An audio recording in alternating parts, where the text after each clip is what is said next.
Hello and welcome to Raider HQ After Dark. I'm your host Raider, and in this video we're talking about PTSD stressors claimed for non-combat stressors.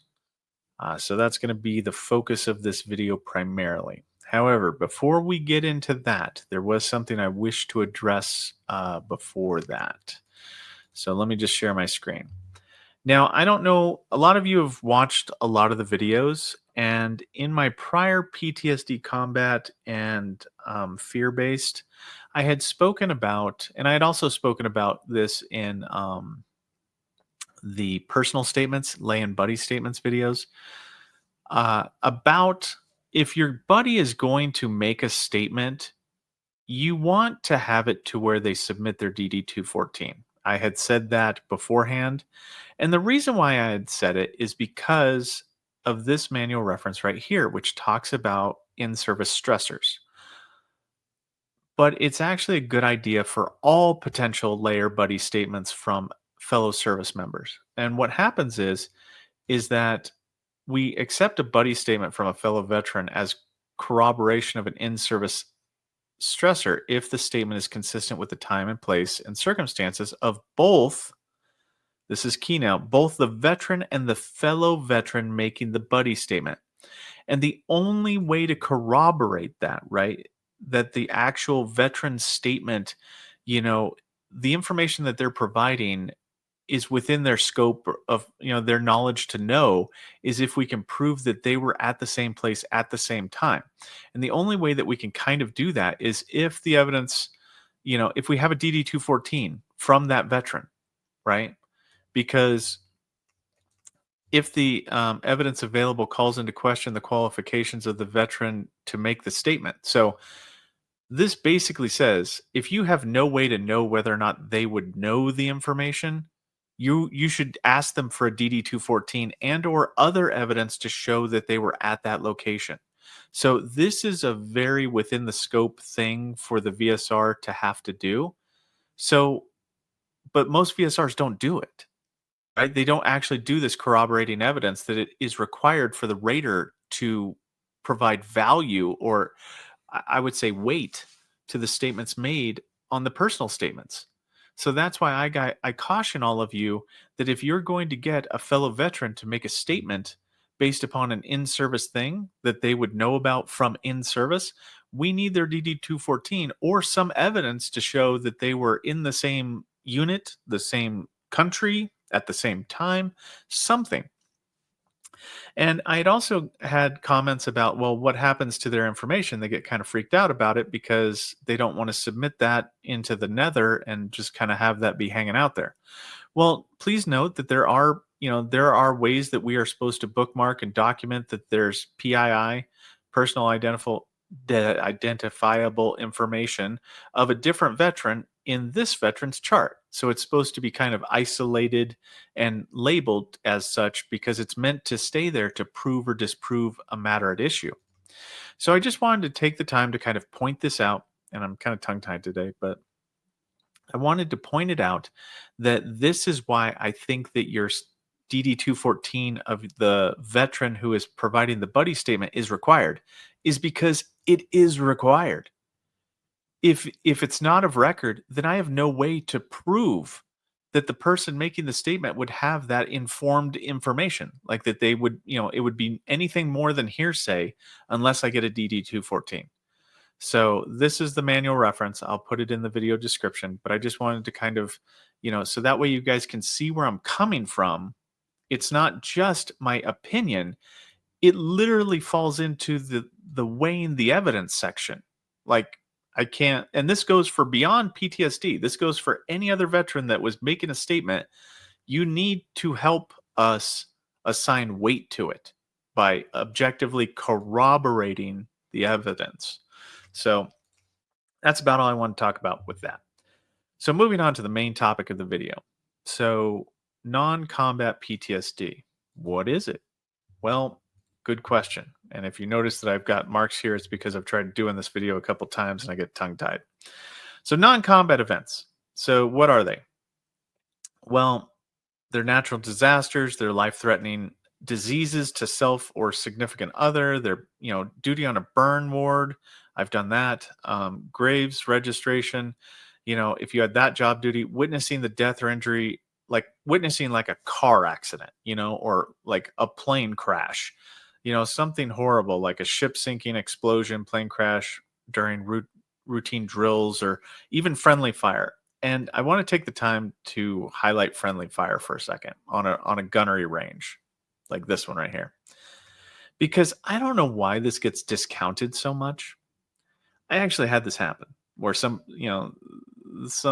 E1 special private, did a lateral fire downrange. Didn't hurt anybody, but I mean, it was terrifying, you know, because I was there. I was on the line at the time, and it's like I'm trying to dig myself into the ground at that point. While this was in basic training, but while the drill instructors are currently butt stocking the the private in the head, because they I don't know, they just took the weapon from him and just started just whipping that bottom.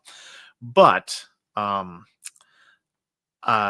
if you are an individual that this is your particular stressor, right? Sorry, I kind of got on a segue there, but if this is your particular stressor, it would behoove you to cite this manual reference of 841A 3G and just report that, hey, look, I have this stressor, which is a conceded stressor of a non-combat event per this manual reference. That's how I would do a 4138 statement and just say, hey, look, friendly fire on a gunnery range does count as a non-combat stressor. But the main point here is that the main distinction between a combat and non-combat stressor is that the non-combat stressor must always be corroborated with credible supporting evidence.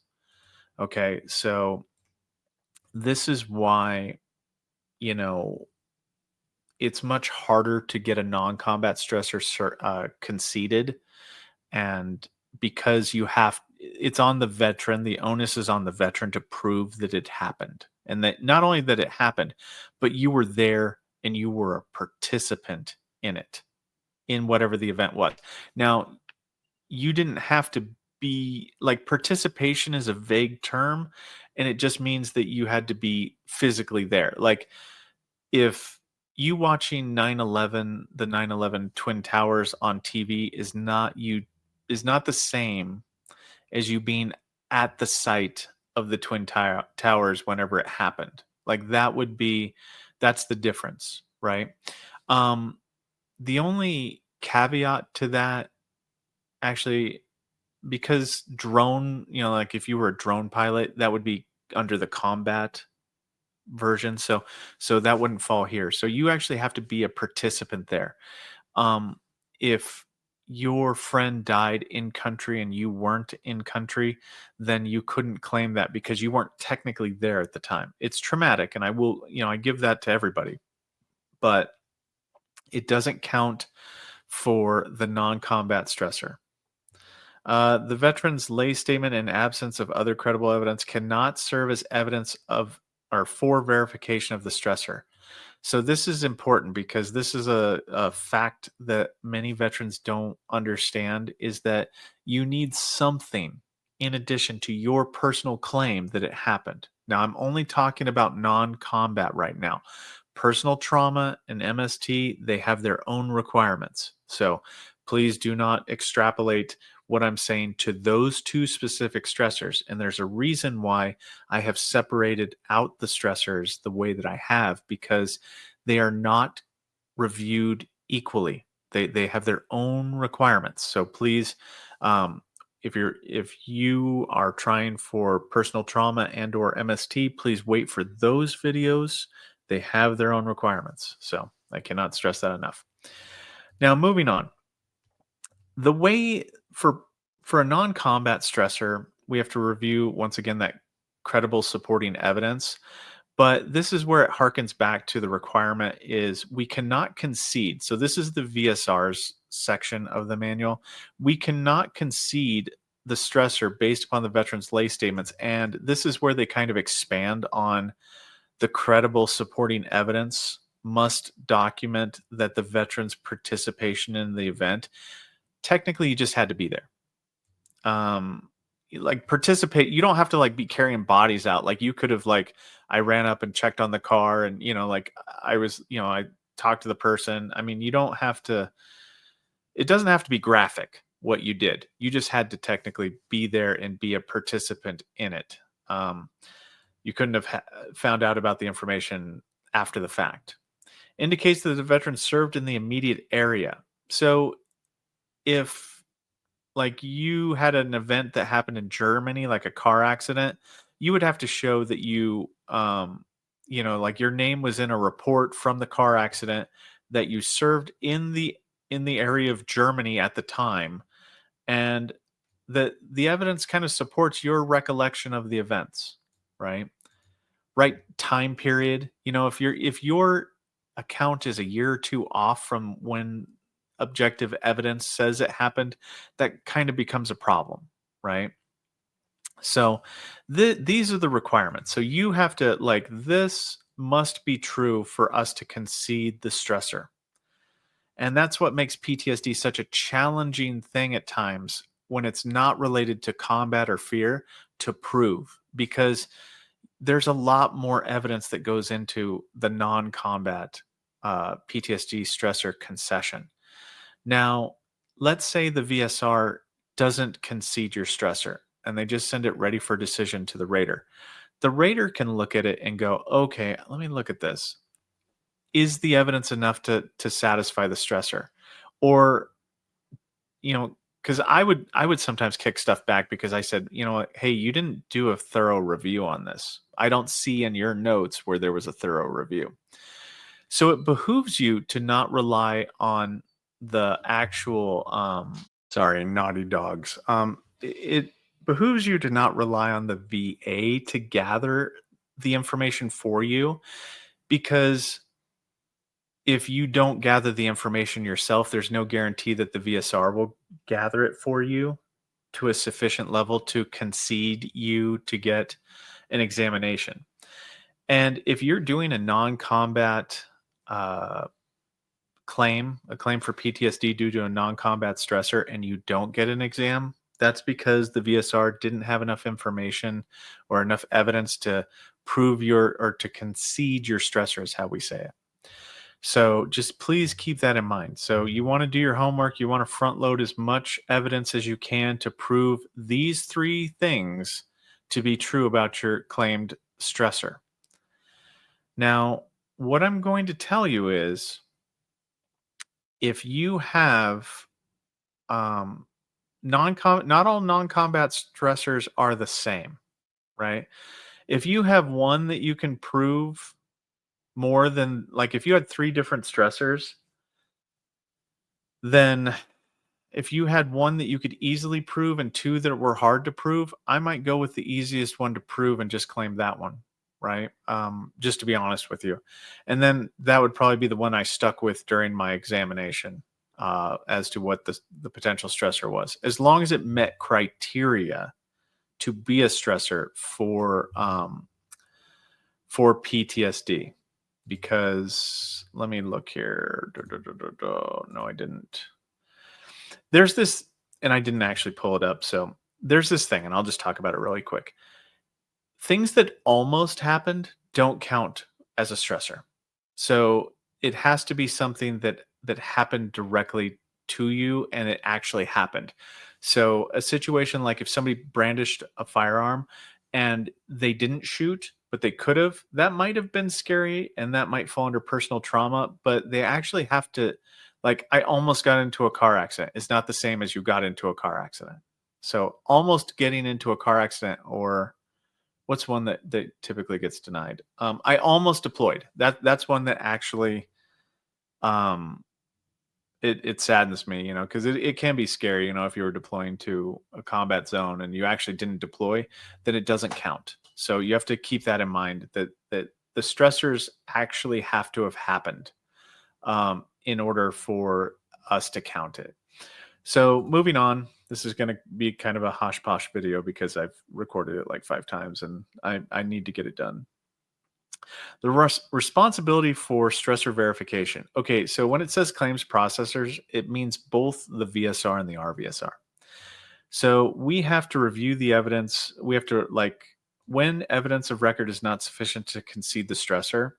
And this is important. This is why I say that you guys should front load as much evidence as you humanly can into your claim submission, because this right here says, is inferring that if we can concede the stressor right off, that, oh, okay, I can see you were there and you were here, and like there was a car accident or whatever it was, and we can prove it, then we don't need to do any additional development. This additional development that we're talking about takes time. So it delays your claim, number one, and it starts, you having to have multiple VSRs review whether or not your stressor is conceded, kind of leaves opportunities for them to not do it effectively. So rather than trust the VSR to do it, you should do it as much as you can. And I understand there's limitations, right? Like you might not have access to the records in order to prove it, but giving the right dates, the right times, the right individuals' names, all that kind of stuff really does help. Because what can happen is if we don't get all of the information, then we have to send off for additional stressor development. So in this tells us kind of what we need to do. Like if you filed a non-combat stressor event such as a car accident, or the veteran does not mention the source of the information, then we have to send an additional stressor event details letter to you that's a minimum of a 30-day delay, right? If you don't give us the event, or you don't give us enough information about the event, like if you say, I witnessed so and so passing away, dying, whatever it was, and you don't mention the name of the person, we're going to develop to you to ask for that information, and that just delays your claim. So it behooves you to actually get as much detail as you can. And I understand sometimes this is very sensitive things, right? Like this can dredge up a lot of, bad emotions and whatnot.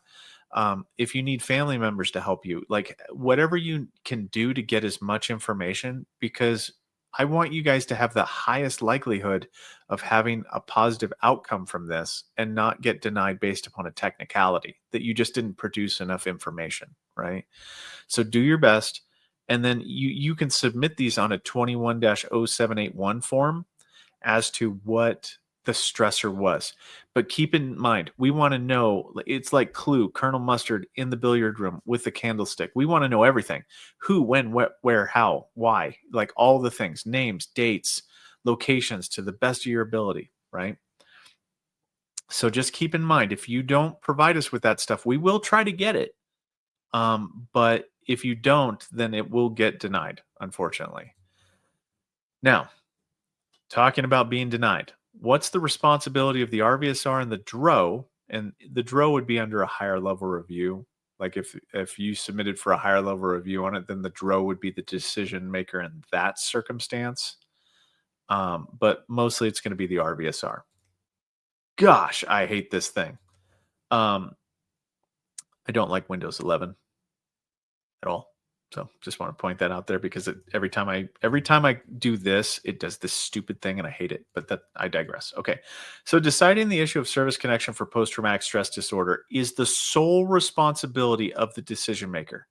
So I want to say 90% of your claims, the decision maker is going to be the RVSR. So what that means is that the VSR is going to concede a stressor. Then you go to the examination.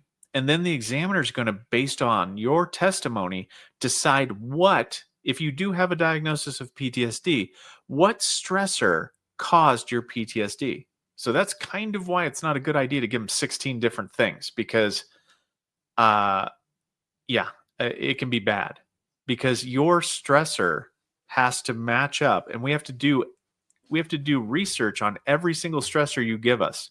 So that's like a 30-day delay sometimes per stressor. So think about that. Keep it simple.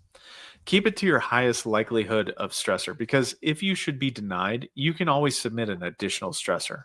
We'll still have to confirm it, but it keeps things kind of less convoluted if you just do the least amount of stressors. Obviously, do what's true for you. But what's going to come down to is once that examiner says, yes, I think that this stressor is the one that caused the PTSD, then it goes to the rater. And it is within the rater's wheelhouse to go, that stressor cannot be corroborated, or that stressor that caused that PTSD can be corroborated. So that's why the corroboration at the beginning and how you submit your evidence matters. It matters more than any other claim, I want to say, because my dog is doing something weird over there. I apologize for that if you can hear her. She's just doing weird stuff. Okay. So, and that's my train of thought. Hold on just a second. And I'm back. A tennis ball underneath the bed, sadly enough, has caused her to go crazy. Okay. So, when we're talking about the PTSD, we're talking about it being the most critical thing for you to provide the most evidence that you humanly can, because it's a very subjective ruling. And you're giving, not giving, but the rater has some of the most influence on whether or not you are or are not granted. Because even if the examiner said yes, like, yes, it is clearly due to the stressor, the rater has the authority to finalize the concession of that stressor event. So if they have a personal bias and they don't believe that your stressor has enough evidence towards it, they can deny it due to missing element two, the in service event, right? So that's why you want to front load with as much evidence as humanly possible. And yes, I'm going to be finalizing this video regardless of just the outtakes involved in it because my dog's going nuts. Okay. But we're just doing it. But anyway, so back on the evidence, please do yourself as many favors as you can and just submit the evidence up front to the best of your ability because it does help out in the end. I do know that even if you come across a rater that doesn't necessarily, like they don't agree with the stressor, providing new evidence and getting that in front of a different rater can be the difference between granting and denying. There's so much bias, and I've talked about this in other videos, but I do know some people that would not give PTSD any consideration, no matter what the evidence was, unless it was fear-based combat. Like that was their criteria. Everything else got denied. And I mean, I spent a lot of time with them trying to overcome that prejudice that they had because it didn't match their particular, um, I want to say, personal bias. Because some of the most biased individuals are fellow veterans against PTSD because they have a combat bias or they have a non-combat bias or whatever it is. But it's just kind of weird. But anyway, I wanted to point it out. And then I wanted to, if you do get a biased rater, so there's a method to my madness here. If you do get a biased rater, there are certain manual references that kind of dictate what we should do. So when you're doing a higher level review, if you have diagnosed PTSD and there is credible supporting evidence of a stressor, sufficient proof of an in-service event for like a non-combat stressor, the evidence proves that the PTSD is not due to an in-service stressor, we would deny. But I was kind of hoping that was going to land on this one. There's a current PTSD diagnosis and credible supporting evidence right here. We're supposed to grant the claim, right? Like if there's sufficient proof of a stressor falling into one of the categories listed, and then we go back here to this, and there is a diagnosis of PTSD, we are supposed to grant the claim. It's this sufficient proof of stressor. Now, if you guys remember, whenever I was talking about higher level reviews, the DROs have the ability to have what is known as a difference of opinion. Okay. So it is oftentimes better for you than to do a supplemental claim, to do a higher level review, to give the DRO the opportunity. If all that you were denied for was that they didn't concede the stressor, and you had all this, like if you had a car accident or you went to Hurricane Katrina and they just said, nah, I don't believe that that's a sufficient stressor, you can honestly put it in front of a DRO, because remember, the DRO can also be the decision maker, right? They can be the decision maker in this category under the higher level review. you can put it in front of them, and just cite this one manual reference right here, this 8411D2J, and you can just put it in front of them and say, hey, look, I think I had sufficient proof to support my stressor. And then the DRO, if they're so inclined, if you're convincing to within the informal conference, they can do a difference of opinion, overrule the RVSR, and grant you on the spot. So this is kind of a tip, just to kind of point out that, some of the procedural things that you can do to where you're not really adding any more evidence to this. You're just saying, hey, look, I do want the higher level, the DRO, to review this and deem whether or not they agree that I had sufficient proof for my stressor verification for my non-combat stressor. Okay. And honestly, guys, that's about all I got for you for this one. So I'll try to, yeah. I'm just actually just going to publish this one because it's been such a headache with my dogs today. They have been naughty, so naughty. They're not getting in the video for a while. They've been that naughty.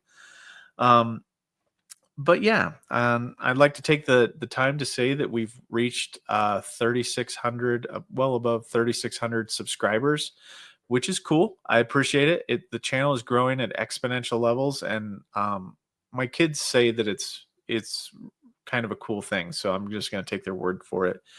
I'd also like to thank all the members, the RVSRs and the Raiders. You guys are awesome. I appreciate it more than you know. Always appreciated, never required, by the way. Same thing with the live stream. I am getting back to emails on that. My software didn't capture the comments after the 6 minutes and whatnot.